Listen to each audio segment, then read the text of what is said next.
Welcome everyone. Hope everyone enjoyed their week off. We now return to the final part of our course. Today we will have Dr. Ivan Luzardo. He is the Parry postdoctoral fellow here at the Penn Initiative for the Study of Markets, and he will be talking about the causes and consequences of the debt crisis of the 70s, 80s in Latin America. Please, Ivan, go ahead. Thank you very much, Fernando. So let me share my screen. Okay, perfect. Can you see my presentation? Mm-hmm. Yes. Okay, perfect. Yes. Okay, so for today, we will talk about three topics that look very differently. A way of democratization, the crisis, sovereign debt crisis of 1980s, and the following hyperinflation. But we will see that those three topics are very well related. So it looks that they are different, but we will see that they three have close relationship. Before start properly with our lecture, I would like to do a brief recap for the Latin American economic history in the second half of the 20th century. We mentioned in our previous lecture that the 50s and the 60s could be classed like the consolidation of the import substitution industrialization model. So we mentioned that the interwar period was like the rise of the ISI model, but the period after World War II was the consolidation of that model. In the 70s, we will start to see the first steps in the reforming and what we will be after the end of the ISI model in Latin America. So we will see that the first step to moving away from the ISI model in Latin America was a reform in the financial sector. So there was some measures to implement a financial liberalization, and that is related with a period of relatively good economic growth. Some scholars call that period the debt-led growth era. So the 70s, we have a couple of things that helped a lot to Latin America, access to foreign lending, and in addition to that, a good performance in commodities international pricing.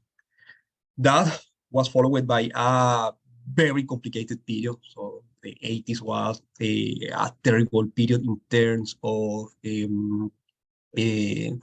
economic development, because it was characterized by the so-called sovereign debt crisis of the 1980s. Some scholars even call that period like the lost decade, because what we will see is that it was a period of complete stagnation. So to have a reference, we need to consider the 1980s in Latin America like a period similar to what the Great Depression was in the US. So it was not just a standard crisis, so it was more than that. So it was a profound crisis that basically accounted for almost a decade of economic stagnation and all the ramifications that have in terms of development and welfare. What is interesting about the 1980s, and we will see that in a couple of minutes, is that it was not just the crisis, it was not just the fall in the GDP. What is interesting about that crisis is also the slow recovery and the following hyperinflation that characterizes several economies in the region. So we will see that it was not just the crisis, it was that it was very difficult to recover from that crisis. But at the same time, so there is something positive from that decade, is that the crisis and all the related economic problems, they all will be an important element behind a new wave of democratization. So we will see that to a certain extent, the crisis mean also the collapse of the military dictatorship in the region, and in the second half of the 1980s, more clearly in the 1990s, democracy consolidated in the region. All the problems from that decade are also essential to understand the partial economic liberalization that several countries in the region implemented in the following decade, in the 1990s. So I wanted to bring your attention to this figure. So what we can see here is essentially the evolution of the income per capita for the largest economies in Latin America. We can see that the 50s and the 60s was a period of no unspectacular economic growth, but still we have decent growth rate. Some countries did better than others. In general terms, Brazil and Mexico, the largest economies in the region, did better than other countries, for instance, Argentina and Chile. So this is something that is interesting here, is the fact that those economies that did very well in the 19th century have a terrible performance during the 20th century. And one of the reasons why we still have no developed economy or an industrialized economy in Latin America is because we have had this lack of consistency, in the sense that some countries did well in the 19th century, particularly those countries in the southern cone of South America, but those economies didn't do very good in the 20th century. So that lack of consistency accounted for that pattern that we still have an economy with high income in the region. However, what is interesting also from this figure is that we can see an important slowdown after the 1980s. So you can see how we have here at the beginning of the 80s a tipping point in terms of economic growth in the region. And we can see, for instance, in the case of Brazil, is quite obvious how the slope of this curve changed, and that economy moved from growth toward stagnation in the next 2 decades. A final point that I wanted to remark from this figure is that we can contrast the evolution of the Latin American economies with the performance, or the spectacular performance that have South Korea during the same period. So we can see how in the 50s South Korea was substantially poorer than other countries in the region, and how South Korea did better in the 60s. But the catching up and the overtaking occurred in the 80s.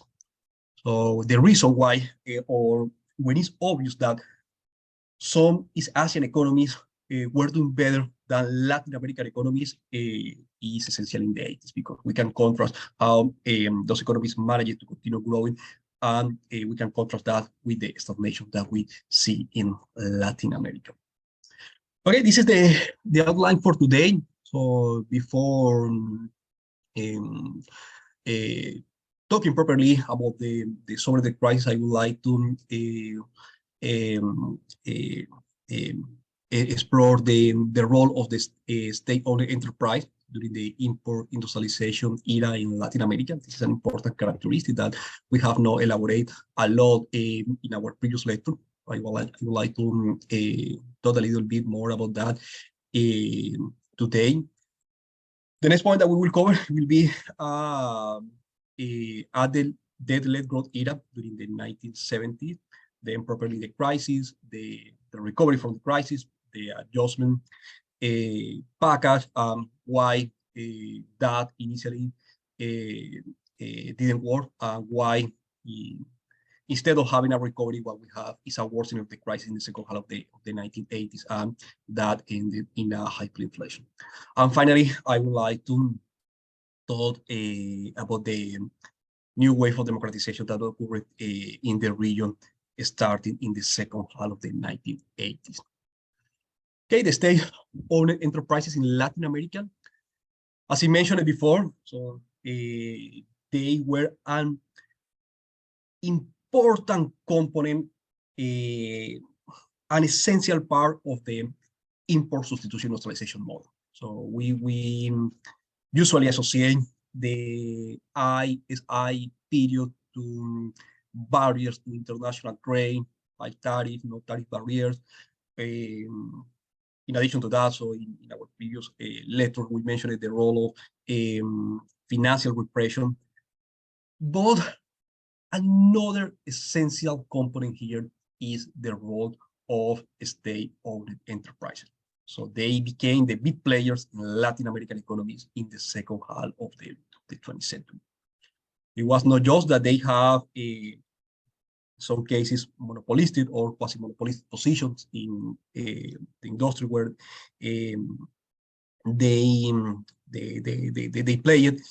It was also that they were the major recipients of preferential laws. So this is also related with the process of financial repression that we mentioned before. So we mentioned that an important change that was implemented during the interwar period, it was that central banks, more generally, the financial sector, started to channel resources from other areas of the economies toward some strategic industries. And in many cases, these industries were actually basically the state-owned enterprises. So the ASO is where the big players are an essential component of the import substitution neutralization. In many cases, they were the big players in those industries that some scholars consider like a natural monopoly, like, for instance, utilities or maybe transportation. But also, we will see that those companies moved beyond that. So they were also, in several cases, players in the industrial sector. And also, they will become important players in the main export commodities that Latin American economies exported throughout the 20th century, that it were essentially the same commodities that became important in the late 19th century. I just wanted to show you some example of those state-owned enterprises. For instance, we have Penn, Mexican oil company.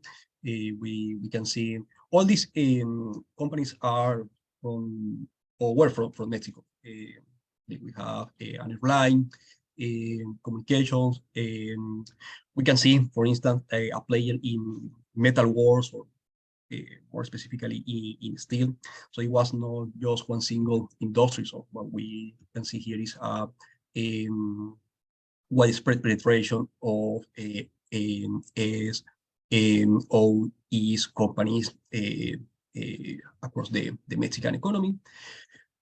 I have some examples for, I mean, the same, but for some countries in South America. This is the Petrobras, is the Brazilian oil company. YPF is the Argentinian oil company. Ecopetrol is the Colombian company. So we can see that key commodities started to increasingly be controlled by government, not only via regulation, not only via an intervention in the financial sector via financial repression, but directly controlled via state-owned enterprises. Also, we have an airline in the case of Argentina, CAP, that it was the Chilean steel company, Pluna, that was the public airline in the case of Uruguay. So that have an important impact during the 70s, because during that decade, we will see an increase in the public sector spending. What we have in this figure is the evolution of the consolidated non-financial public sector expenditure as a share of the GDP. And you can see how you have an important increase in between 1970 and 1980. So, of course, we have difference between countries, so you can see that the increase was higher in the case of Peru and in the case of Venezuela. It was modest in the case of Colombia, and it was negative in the case of Chile. Chile was a particular case, but the general trend is that we have seen an increase throughout the 1970s. And behind that increase in public expenditure were the state-owned enterprises. So this is why I mentioned that they will be key in understanding the 1980 crisis. So you can see how increased the current and investment expenditure in those companies between the early 70s and the late 70s or early 80s. So they remember that the sovereign debt crisis properly started in 1982. So the reference point is, I mean, to understand the period before the crisis, the key year probably is 81, because was the year just before the onset of the sovereign debt crisis in the region. So you can see how you have a significant increase, again, in the case of Peru and Venezuela, but also in the case of Brazil. Notice that in the case of Colombia, it was modest, not just the increase in the public sector expenditure, but also the role or the participation of state-owned companies. So, and that will be key to understand something that we will discuss later in this lecture, and is the fact that Colombia was the only large economy in the region that didn't default his external debt. One of the reasons behind that, it was because already in the 70s, the role of state-owned enterprises was substantially smaller than other countries in the region. Okay, so the first takeaway in analyzing the state-owned enterprises is that they were important. They accounted for the substantial increase in public expenditure that we can observe during the 1970s. The next question that probably we wanted to answer is how efficient those companies were. So, basically, what we are having here is that you have an increase in resource going to those companies, but those companies were doing very well. That not necessarily is a crisis. On the contrary, that is not necessarily a problem. That's not necessarily the root of the crisis. On the contrary, that could be something positive for those economies, because they were contributing to productivity growth and therefore to economic growth. Of course, we have a complete and detailed analysis for each one of the state-owned enterprise. So I am just doing a generalization, but we have elements or signals to believe that those companies were not very efficient. And if that was the reason, and if that was the case, sorry, if that was the case that they were not very efficient, that could be the reason or an important reason behind the sovereign debt crisis. Because what we have at the end of the day is a mass problem of misallocation of resources. You have that those economies were receiving a lot of external debt, a lot of foreign resources that were going to companies that were not very productive, and therefore you have the potential for non-performing loans. That is usually at the core of those financial crises when you have a solvency problem. Okay, which are the signals behind the low efficiency that we can associate with the SOE's companies?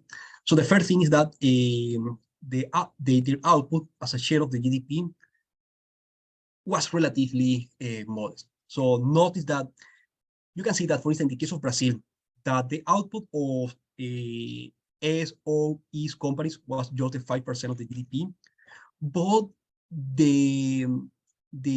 what they receive in terms of expenditure or their participation in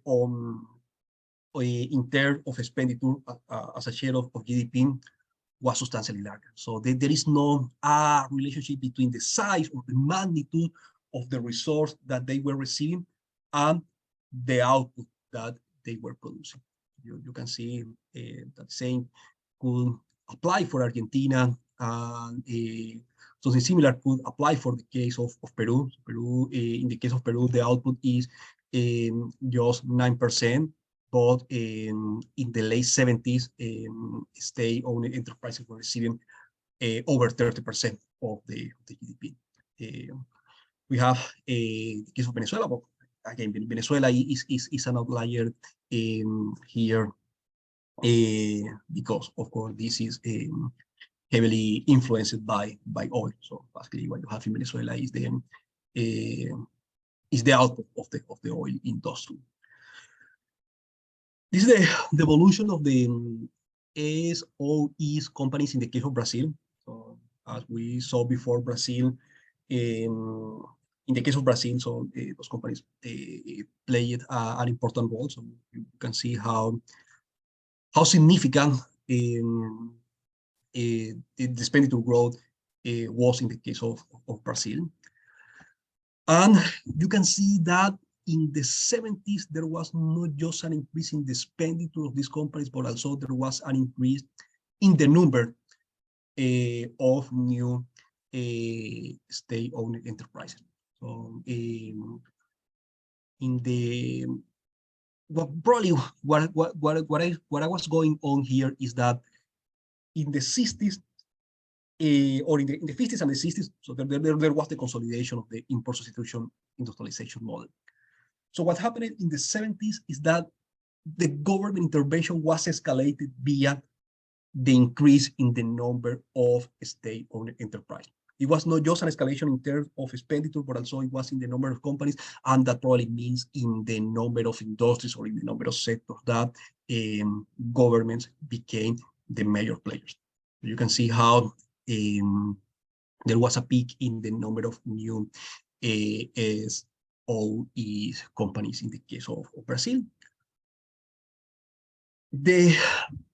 Another important point that we can consider to make an assessment about how efficient those companies were is to see the number of companies that were reporting losses or profits. Again, so we can analyze the case of Brazil, but you can find in the literature for other countries, say Argentina, Chile, or even Colombia, even that state-owned enterprises were not particularly big in that country.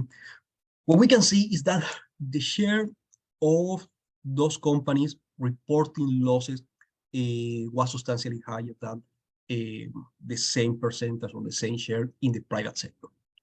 The takeaway is that systematically state-owned enterprises underperformed companies in the private sector. I am not saying that is always the case. I am not saying that that happens in every single country in the world. I am saying that was the case for all Latin American economic history. I am just focusing in the 1970s in the particular context of Latin America and in the particular context of the import substitution industrialization model. This is just a disclaimer that I am not saying that in general state-owned enterprise do really bad in terms of efficiency. I am saying that in this particular context, what we have is that they were the big players, they were the major recipient of external debt, systematically they were reporting relatively poor performance in terms of being able to achieve profits. So what you have at the end of the day is a negative return in many cases, or a very low return of those investments that were conducted in the 1970s. Okay, the first point is the role of state owned enterprises. Now let's review a little bit the 1970s from a more general perspective. Particularly, let's review how there was an important change in the financial sectors in Latin American economies. So what we have is that before the 1970s, the access to foreign credit was very complicated and very regulated. So what we have is that in general, so it was not just in Latin America, but before that, so remember that was the Bretton Woods era. Several countries have capital controls.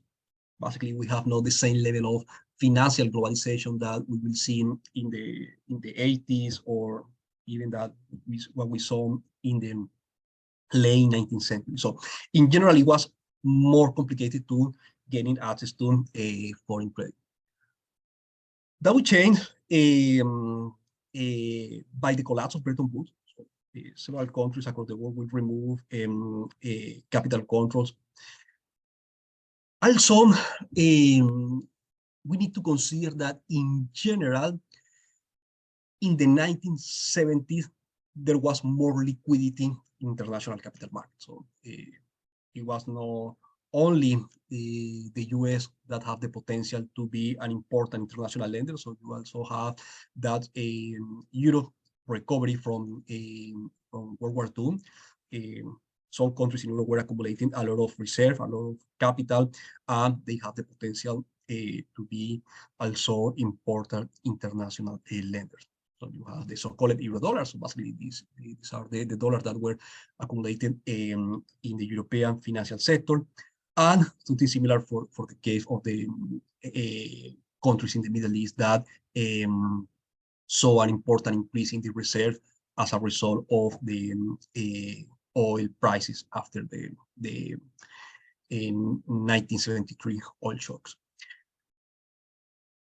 We will see also an important development in the international banking sector. So we will see the rise and the consolidation of syndicated loans, also the consolidation of flexible interest rate. But more generally, what we can conclude here is that in the 1970s, it was easier to get foreign investment, or it was easier to get external loans. So it was not the same situation that what we have in the decades immediately after World War II. So there was a change also in the supply of credit. Latin America implemented some financial reforms. Basically, countries started to gradually remove, for instance, capital controls, and trying to conduct or reduce the government direct involvement in the financial sector. So the reforms were partial. So it was not just a complete financial liberalization, but the idea is that because it was easier to gain access to foreign loans, countries in the region wanted to take the opportunity that was now available. So basically, policymakers at the time, so they were aware that there was a lot of liquidity, that there was a lot of potential to attract that money into their countries, and they tried to basically to take that opportunity. What we have here is the evolution of the GDP normalized in 1965. And you can see that in the 70s, there was an acceleration in terms of economic growth in some countries in the region. So that this is particularly evident in the case of Brazil, in the case of Mexico. What we have in the 20th century, in general terms, or at least in the 1980s, is that countries in the region with the largest population on average performing better than countries that have a smaller population. And the reason could be that if you have an economic model that is inward looking oriented, so basically you have a larger internal market and also you have a higher potential to grow. So what we have is that in the 1970s, Brazil did well, Mexico did well, Colombia, until certain extent, also did well. But again, what we have is that countries in the southern part of South America, so those countries from the southern cone that used to be very prosperous in the late 19th century, so they did really poor, even in the context of the 1970s, that several scholars associate with prosperous era that basically what you have is economic growth propelled by an increase in external debt. So even in that context of countries like Argentina and Chile, we have Venezuela. Venezuela is not part of the southern component, so have a similar development to that of Argentina and Chile in the late 19th century, in the sense that they were probably the group of most prosperous countries in the region. So those countries have no a good economic performance during 1970s. Okay. So we mentioned the supply of credit. So now let's talk a little bit about the demand for credit. This is what I mentioned. Countries wanted to take the opportunity opened by the higher level of liquidity in international capital markets. So we can see that they implemented some financial reform. Basically, what they did in practicality is that they removed capital controls and they tried to have more stability on the exchange rate. So they implemented the exchange rate pairs in that decade. However, like they were receiving a lot of external resource, there was a trend toward appreciation. But in general, so it was the idea was to have more stability in terms of the exchange rates. However, it's important to bear in mind that we are talking about a partial financial liberalization. So that was not an absolute financial liberalization. Even that government tried to attract more foreign capital in the allocation of resources, they remained playing an important role. So that characteristic proper from the ISI era, that government allocated preferential loan, so that was preserved during the 1970s. As we mentioned before, the major recipient of all that money were the state-owned enterprises. You can see here the evolution of the external debt in the 70s. So notice, for instance, how large the increase was in the case of Argentina, in the case of Brazil. Again, so we will see that Colombia was an outlier. So instead of an increase, what we have is a reduction. And another important variable that we wanted to consider here is the evolution of foreign direct investment. So it was not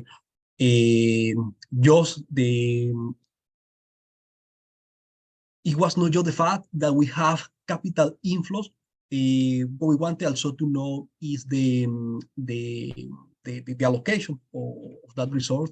And what we have is that you have an increase in external debt, but it's not, I mean, we have not the same trend, or we have not the same intensity in terms of foreign direct investment. So probably what is going on here is that a lot of those external resources were essentially government debt. So it's not that you have foreign companies investing, for instance, in building railroads like in the late 19th century, or it's not that they are opening new factories. They are essentially, I mean, what you have here is that you have lenders, or you have investors that were lending a lot of resources to governments, and governments were in shares to allocate those resources in their internal economy. This is basically what probably we can infer from these two figures. This is the distribution of debt. What we have is seasonal debt, but we wanted also to know how much of that debt was held by government, how much was held by privates. You have that in general terms, government accounted for a substantial share of that external debt. They said in the case of Chile, but what you have in the case of Chile is that private banks accounted for the largest share of external debt. So they implemented a more drastic financial liberalization in the 1970s, and that increased the expectation for returns in foreign investors, and Chilean banks will be able to access to a lot of resources in international capital markets. But that also is important to understand why in the case of Chile, in the sovereign debt crisis, more that a collapse in government ability to repay external debt. What you have is a collapse in private banks to repay their external debt. So basically, at the end of the day, they needed to be bailed out by government. But then the nature of the crisis is different than what you have, for instance, in the case of Mexico, Brazil, that it was more a problem of a government ability to repay its external debt. Okay, focusing in this more general trend, that what we have here is that government is accumulating a lot of external debt because have this mass increase in public expenditure. Also, we wanted to see the evolution of fiscal deficit, because it could be the case that government expenditure is growing a lot, but that is mirrored with an increase in income sources or in the revenue sources. You can have that government could be following a sustainable fiscal policy if at the same expenditure and revenues are growing at the same time, but that was not the case. So what we have here is a persistent high fiscal deficit. This is the evolution of the fiscal deficit for the case of Brazil between 1970 and 1983. You can see how large fiscal deficit was by the late 70s. So we have a fiscal deficit that is higher than 7%. So, I mean, this is 7% of the GDP. So this is a mass fiscal deficit. You have is a large gap between revenues and expenditure. And you can see how that deficit is persistent. It's not that you are having 1 year with a high deficit, but that was followed by a fiscal consolidation. So what you have is that in the case of Brazil, but it's more generally the case that Latin American countries were following systematically a high deficit policy. I have here the same measurement for the case of Mexico. You can see how fiscal deficit accelerated.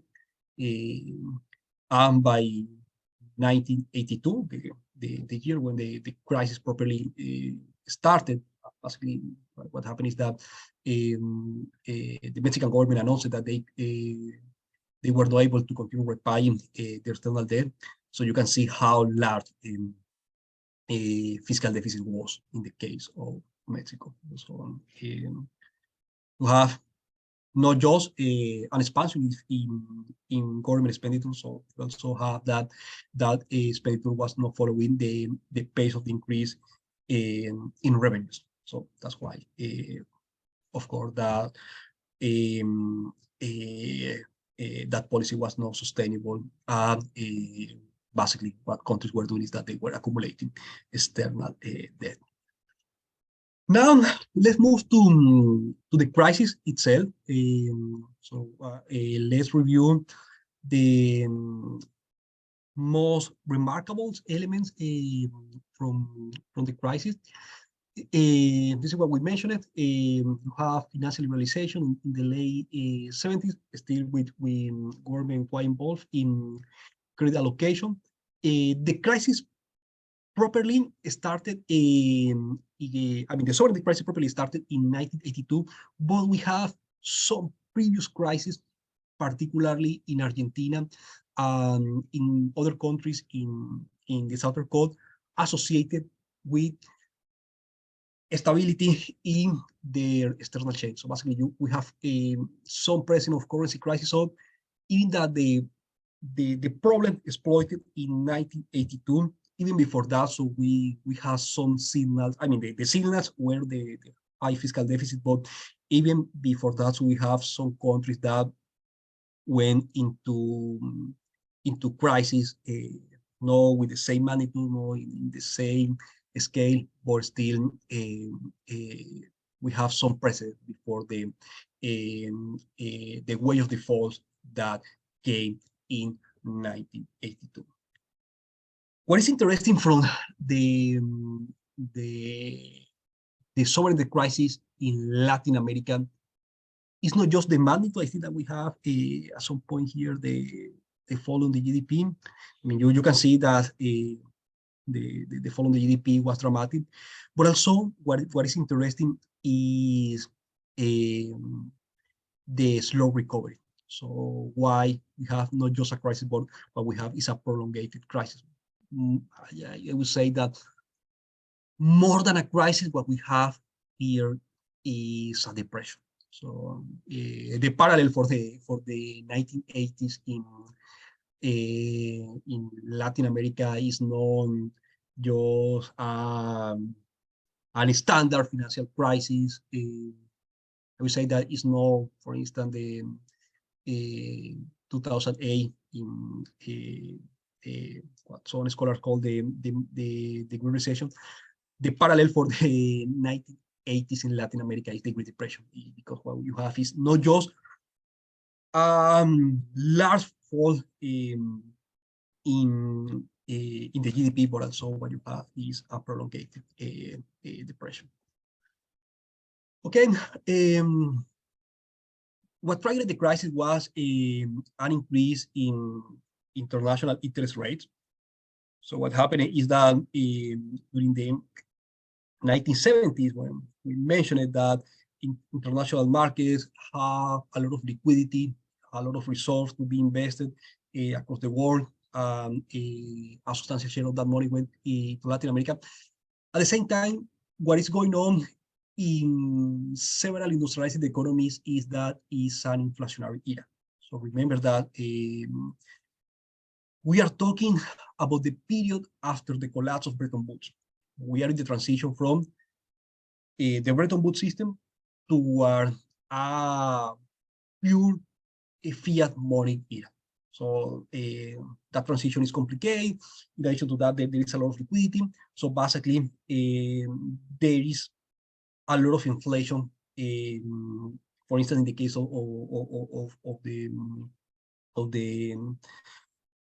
the US, and policymakers, particularly specifically the Federal Reserve, reacted to these high inflation rates. So inflation was picking up in the late 1970s, and the chairman of the Federal Reserve at that time was aware that the American dollar need to preserve his credibility, and in order to do so, in order to preserve the dollar credibility and in order to reduce inflation, he adopted a policy of high interest rate. So we are now in a discussion about if central banks should continue increasing their interest rate, or maybe pause for a while those increase. But we are talking that, for instance, the interest rate in the case of the Federal Reserve is right now 5%. So we can contrast that with the kind of grades that we are talking about in the early 80s. So you can see that at that time, so the central bank interest rate were more higher. So in the case of the Fed, so it was over 12%. So it was an important break to liquidity in international capital markets. And of course, basically what happened is that all that money that was going into Latin America in the 70s basically stopped to moving there in the early 1980s, and how the whole expansion in expenditure, in investment, rely on having access to international capitals, basically that led to a crisis, because that possibility, that window was not open anymore. Okay, so what triggered the crisis was the increase in the interest rate, particularly in the Federal Reserve, but also that this was something that was more general in developed countries or in industrialized economies. And what we can see is how the direction of money changed. So what we have here is a measurement of the external transfer. Basically, what we have here is the aggregation of a current account plus capital inflows. And we can see that the balance of that was positive in the late 70s. That means, what that means in practicality is that Latin American economies were receiving more resource that what they were exporting, or what they were moving to the rest of the world. So basically what you have is positive resource inflows more than outflows, and how that relationship completely changed in the 1980s. So what you have is that transfers were positive in the late 70s and became negative in the early 80s. So basically what we have here is that you have a deficit in your current account. I mean, Latin American economies have deficit in their current account, and those deficits couldn't be compensated with capital inflows, because what, on the contrary, what you have here is capital outflows. So you have that the situation in terms of how governments could not only cover the fiscal deficit, but in more generally how these economies could cover their deficit in the current account. So that situation deteriorated a lot, and basically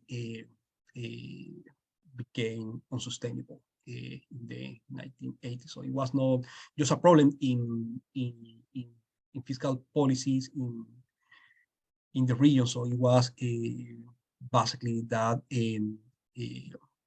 the economies were having a really hard time in the way how they were losing capitals, or how they were facing capital outflows in the 1980s. This is to mention that we have not only that we have a reduction in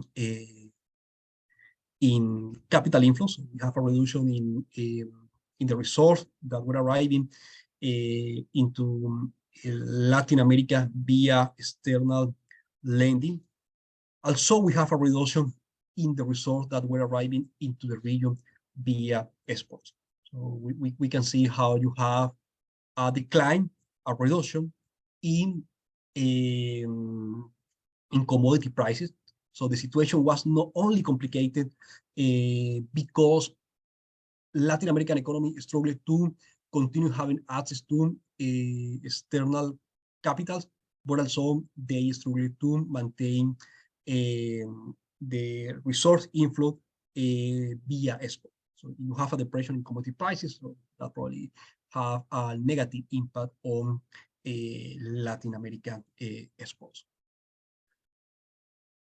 We can see that the 1980 crisis was a widespread crisis. So it was not a crisis that was concentrated in a small group of countries in the region or in one single country. What we have is that essentially whole Latin America or the all region, all countries in the region faced a financial crisis.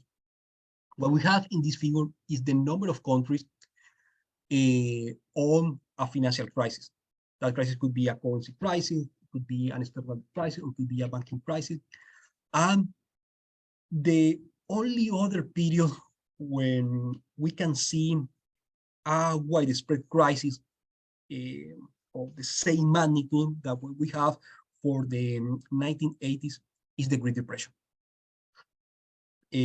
For instance, remember that several weeks ago, we talked about how complicated the period after Latin American independence was. So we mentioned it, or Angel discussed how the 1820s was characterized by a wave of default of sovereign debt defaults, and how that was related with all the problems associated with the national building process. But even in that case, so we have fewer countries in a crisis that in the 1980s. So this is just to have a reference that even in the in that terrible period of 1980s, where you have all that instability, all that problems of the new republics. So even in that case, so we have not so many countries under a financial crisis like in the 1980s. So we are talking about a crisis of a high level. And for the number of countries is slightly higher than during the Great Depression. That we also discussed how complicated that period was.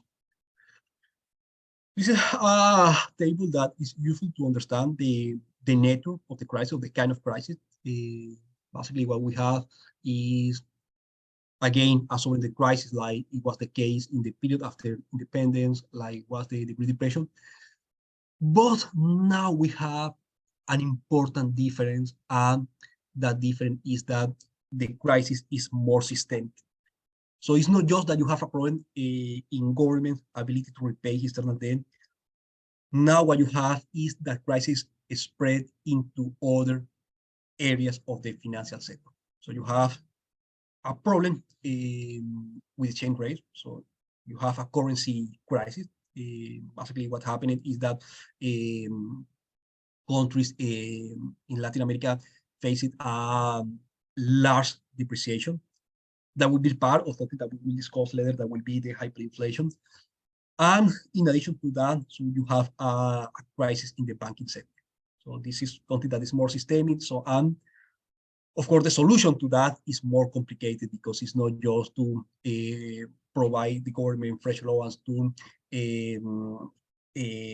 increase their ability to repay external debt. So it's more complicated than that, because it's not just a sovereign crisis, also a currency crisis, and also a banking crisis. And this is what probably made the 1980s crisis very, very particular. That what you have here is a systemic financial crisis.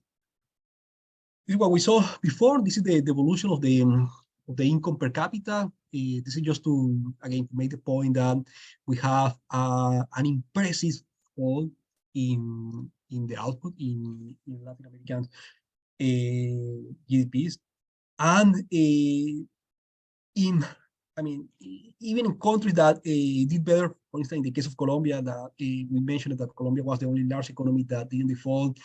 That means that that country was able to continue having access to international capital markets. So in the case of Colombia, what you have is an stagnation. So it's not a fall, so it's not comparable to what happened, for instance, in Peru or in Venezuela. But even in that relatively positive scenario. So what you have is an stagnation followed by a relatively poor performance or by a slow growth rate. This is the evolution of the GDP.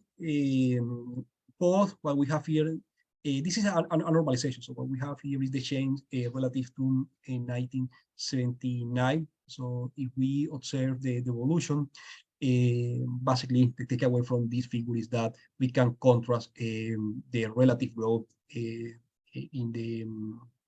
the 50s, 60s, and 70s with the following stagnation that came with the crisis. So basically, it seems like we are not talking only about a major financial crisis. It's not just that. We are talking about a tipping point in terms of economic growth. Basically, this is what some scholars we call that a period of secular stagnation, because basically what you have is, in several cases, an stagnation in terms of economic growth that lasted almost 2 decades. So we usually talk about the 1980s, like the lost decade, but actually the case is that we have 2 lost decades, because we can see that the recovery in the 90s was relatively poor. So you can see, for instance, the case of Peru, that Peru have a recovery, but still in the late 90s, the real income, so once we discount inflation, the real income per capita was not quite different from that of the late 70s. So this is, in that sense, so probably the recovery from that crisis is even worse than the Great Depression. So because it took more than 1 decade for Latin American economies to recover from that crisis. And again, so remember that while we are having that stagnation in Latin America, we have the economic miracle in South Korea. This is why we can contrast, or this is why some scholars contrast the 2 regions of how those economies in East Asia consolidated during that period, how the situation was completely different in the case of Latin America. This is another, I mean, this is the same point, but with a different figure. So what we have here is the income per capita. We started with the evolution, the contrast between the period after and before the crisis. And if we measure directly the income per capita and adjust by purchasing power parity, so what we have is that in several countries, the income in the early 90s was lower, or basically the same that that it was in 1979. So see, for instance, the case of, we mentioned the case of Peru, but for instance, see the case of Venezuela. The case of Venezuela, what you have is that in 1990, the income per capita was substantially lower than of the late 70s. See, for instance, the case of Mexico. Basically, it was quite flat, quite stagnant. The case of Colombia did a little bit better. See, for instance, the case of Argentina, a decline. In the case of Chile, so you have an increase. But the point is that the general situation is that you have an important economic stagnation in the region in the 80s. So this is why I think that the 1980s crisis is not only relevant for financial historians, so I think that it's relevant for scholars working on different fields in economic history. So it's important also for people working on economic development, because of course all that have implications in terms of instead of the standard of living in the. Okay, now let's explore the adjustment and the solution of the crisis, or the attempts to solve that crisis. Why the initial attempt failed, and why what we have is that in the second half of the 80s, we have a further deterioration in the region, and in several cases, what we have is a wave of hyperinflation.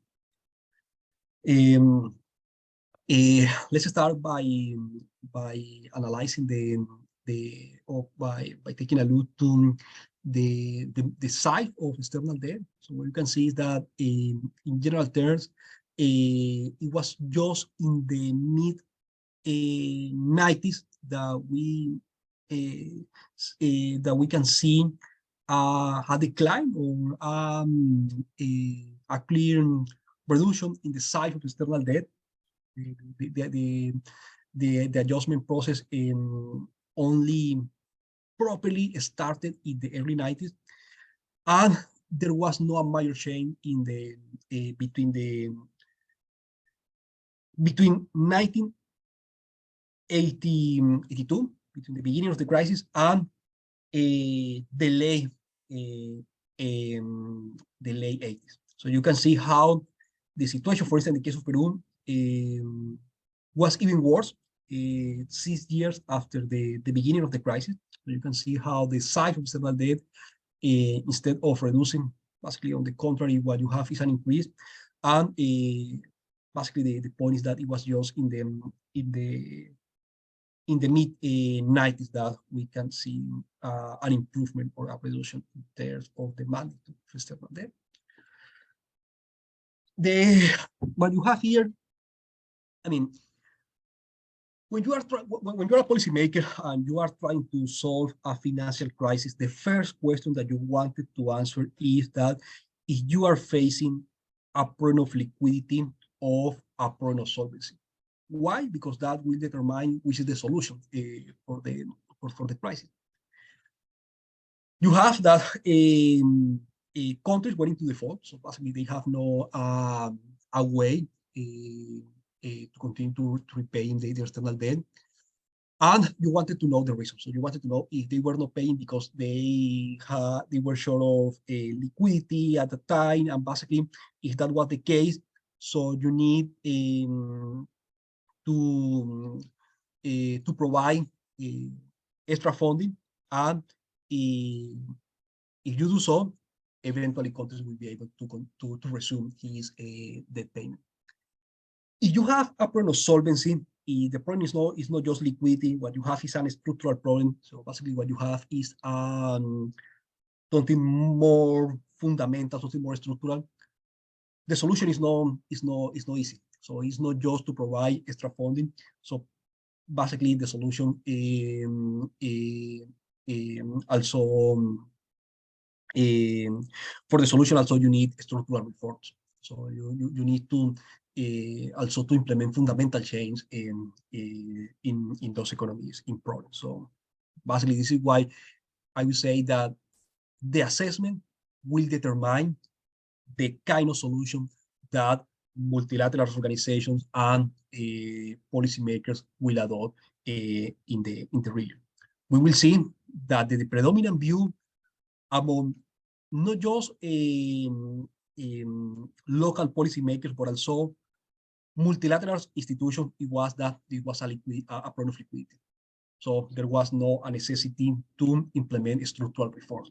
We will see that assessment eventually changed, and in the late 80s, it was clear that what we have here is a more profound problem. So it was not just a problem of liquidity. What you have is a solvency problem, and the solution or the pathway to overcome that situation also involves structural reform. This is why you will see a lot of structural reforms in the 1990s in the region. Okay, the predominant view among multilaterals was that what you have here is a problem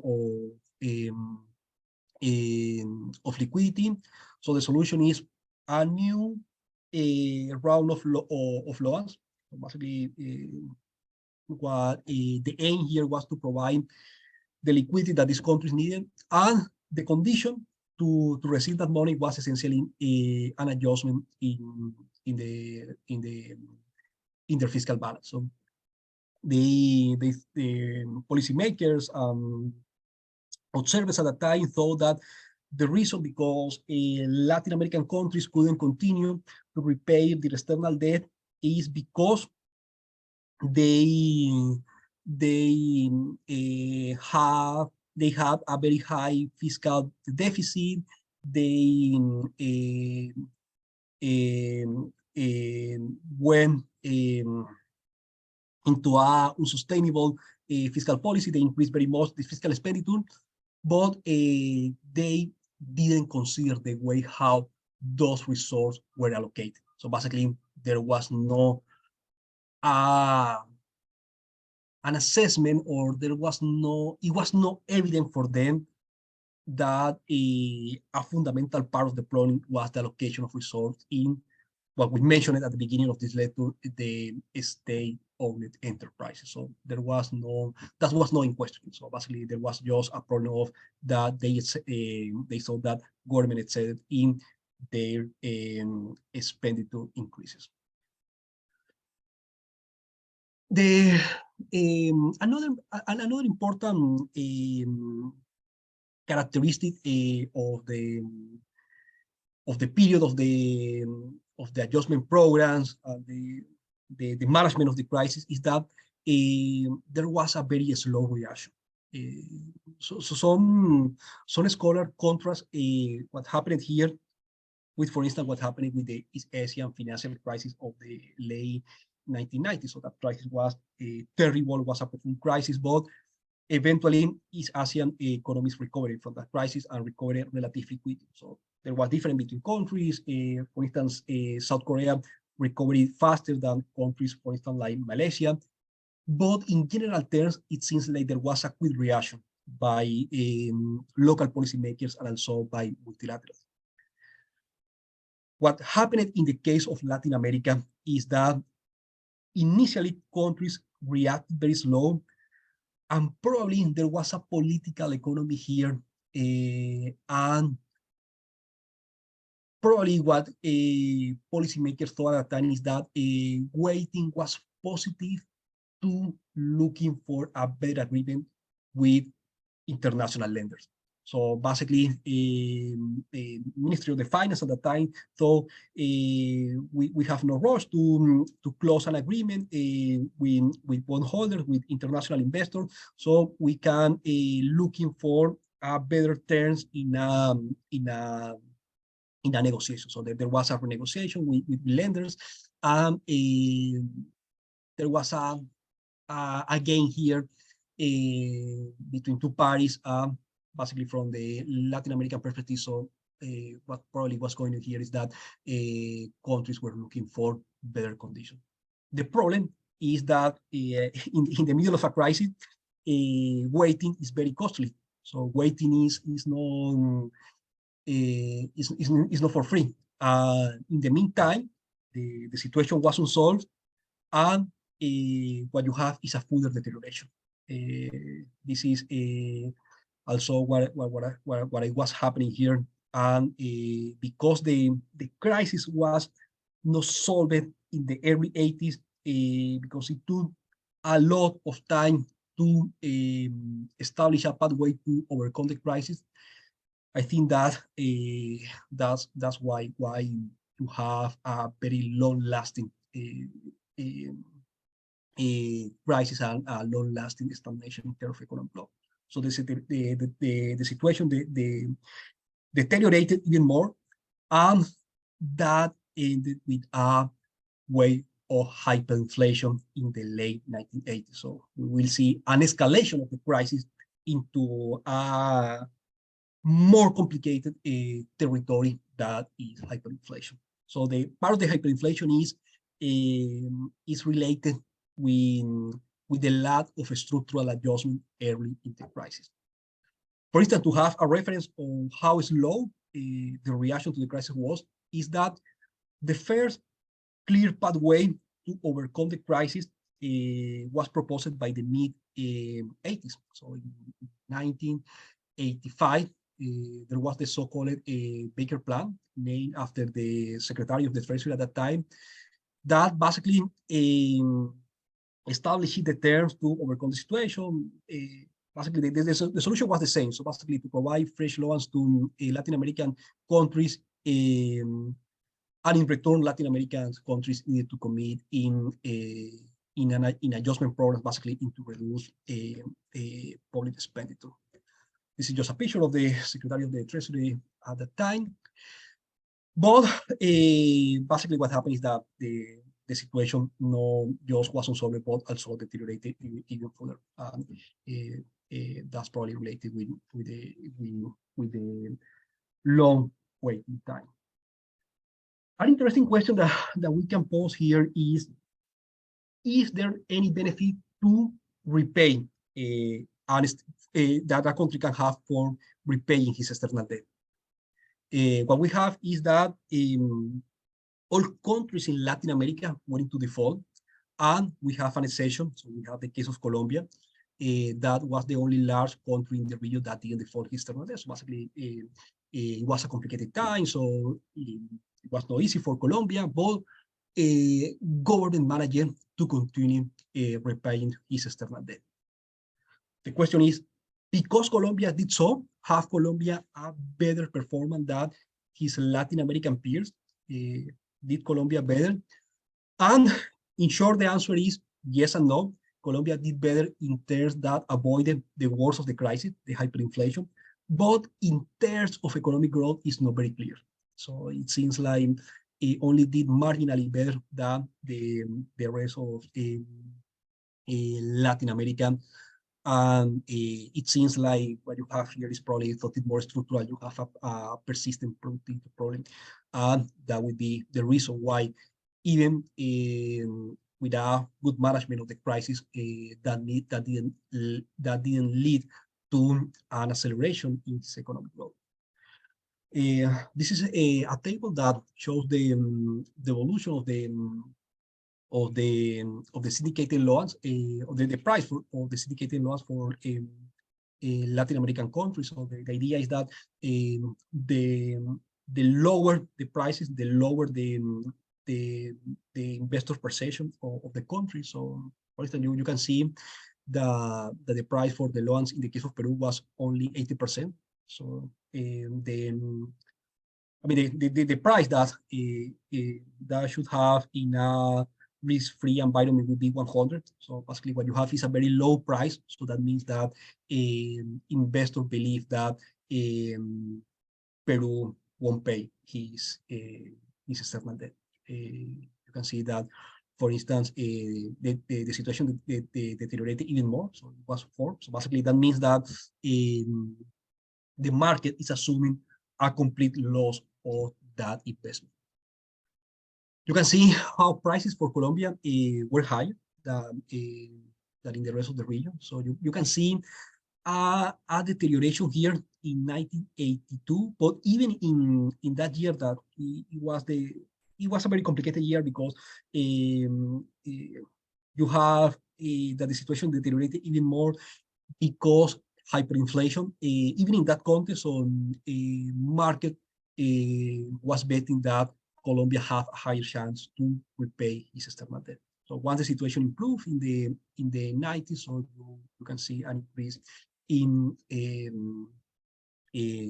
loans price. Okay, what authors in this paper, Caselli et al. Did is that they calculated Colombia probability to default, and basically what you have is that initially that probability was low, and it was substantially lower than what other countries, that the probability for other countries in the region. But eventually the situation deteriorated a lot, and there was a convergence in terms of probability. So why that measurement is important? Well, because what you wanted to do when you are analyzing a crisis is to differentiate between the ability to pay and the willingness to pay. So it could be the case that a country is very committed to repay his external debt, so there is a political consensus in favor of that, but have not the resources to do so. So that what you have here, what you have there is a problem of the ability to pay. Or it could be the case that the government has a way to repay his debt, but for different reasons, because you have a problem of political economy, it's considered that that is not a priority, and you have a problem of the ability of the willingness to pay. So it's not that government have not the ability, it's that the government have not the willingness to pay his debt. And what you can see here is that in the case of Colombia, what you have is a willingness to repay his debt. So basically, the idea is that the probability of default was not very different from the rest of Latin America, but even in that case, government actually repay his external debt. So basically, what you can conclude here is that there was a political decision by Colombian policymakers in repaying his external debt. This is the same measurement, but basically we are contrasting the case of Colombia with particular countries, and you can see that the situation for Colombia was not quite different from what you have, for instance, for Mexico, for Venezuela. The probability of default was higher in the case of Brazil, Chile. Those countries were in a worse situation. For instance, in the case of Chile, so have a very high probability of default because the situation was much worse, and that was beyond the ability of the government at the time to repay in the original term of the debt. So there was a political decision, and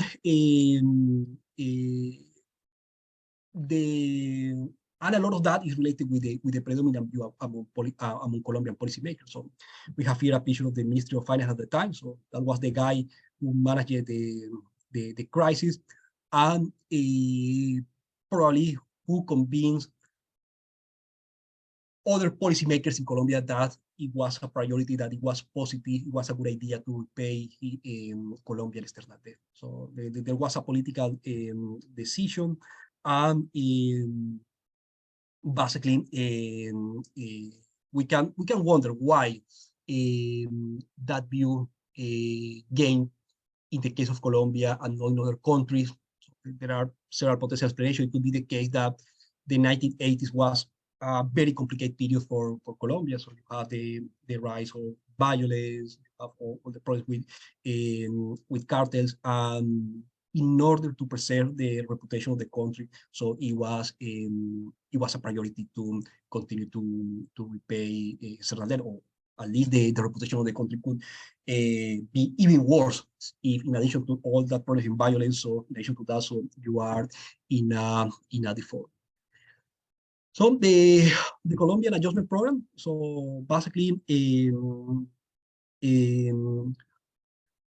can wonder why how Colombia overcome the situation, because even that there was a political decision in repaying the external debt, so it was not automatic. It was just easy to implement a program.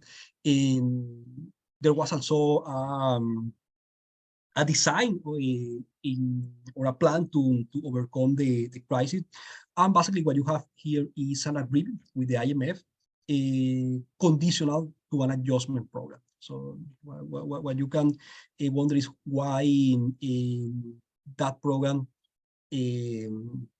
basically was a credible commitment that the government actually could implement that program. Basically, that means in practicality to reduce public expenditure. This is not always easy.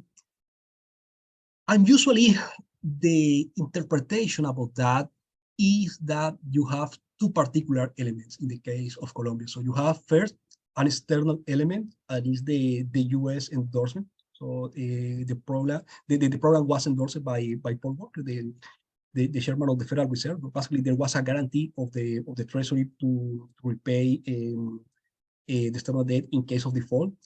And in addition to that, so there was an internal element, and it was that the most complicated part of the program was implemented at the beginning. So the most complicated part, that was the reduction in government expenditure, so that was implemented at the beginning of the program, and the easy policies were left for them.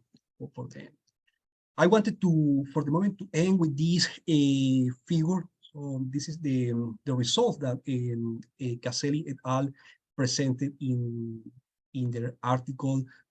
Basically, they contrast the evolution of Colombia with a synthetic Colombia. So basically, they use the synthetic control method. Basically, is a construction of based on an average of different countries in the region. And the idea is that you can see in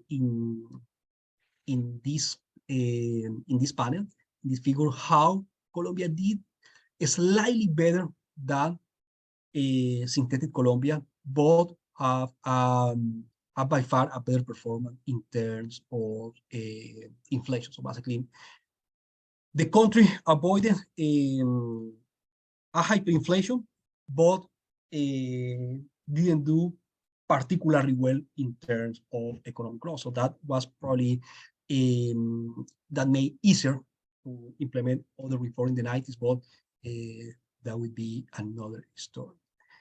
I think that I have no more time, so okay. So let me finish here. I'm going to continue in another video with the remaining slides. Thank you, Ivan. So we have been answering most of the questions. Okay. But one common theme is just returning to the origins of the crisis. Mhm. Who can we blame? Is it just like the public policies, or is it kind of the external environment? It's a combination of both. So you have a supply of credit. You have a lot of liquidity in international markets. So there was the availability of resource in international markets.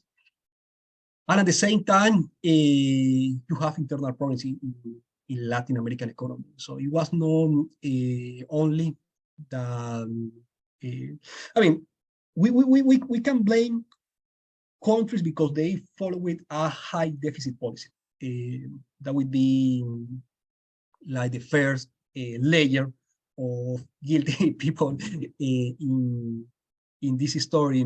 But in addition to that, I think that there was something more structural, and it was it was what we mentioned at the beginning: the state-owned enterprise, the management, the corporate management within those enterprises. I think that, and in addition to that, I think like what you have here is how the import substitution nationalization worked with abundance of resource. You can see the outcome.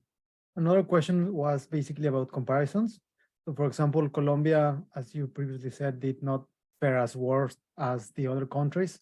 But if we go back to what was happening in the 70s, is there something different in the economic structure of Colombia that made it kind of different to, say, Mexico or Brazil? Yes and no. I think that Colombia didn't do particularly well in the 70s. So there was connecting that with our previous question about who was responsible or who was guilty for the crisis. I think that there was a political decision among Colombian policymakers didn't increase very much the country's external debt.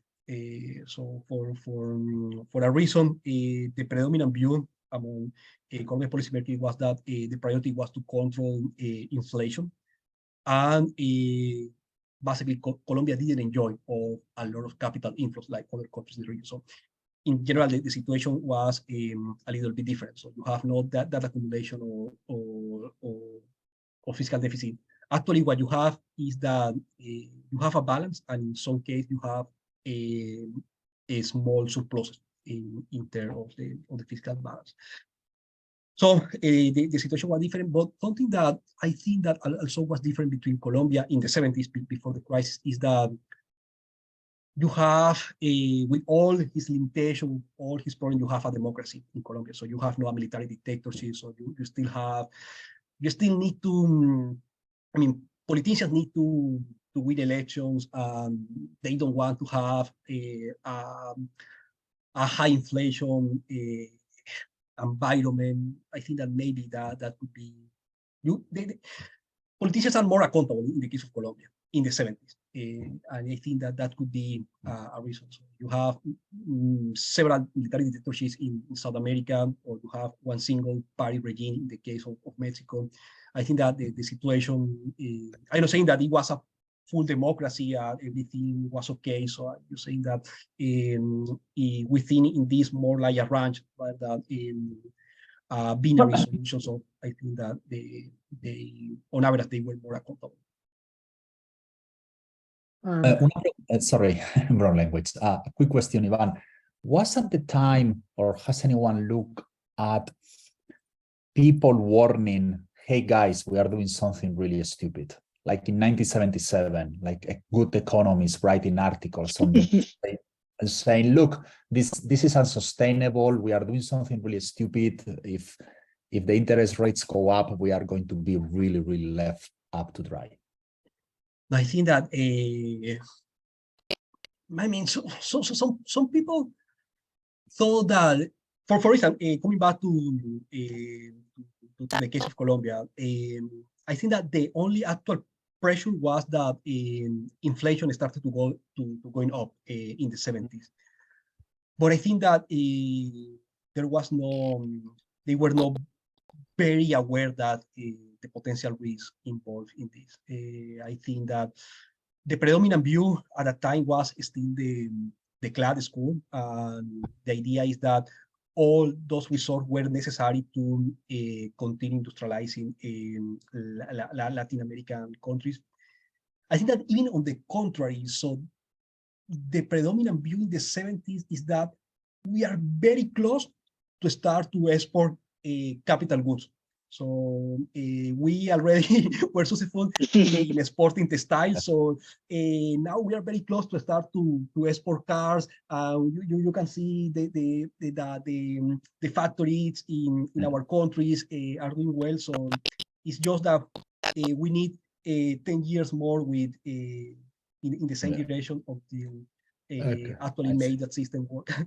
Yeah, it's kind of funny because so I brought something in Spanish about the semiconductor industry, and I was looking at right now in Argentina, there's a lot of people saying that Argentina needs to have its own semiconductor industry.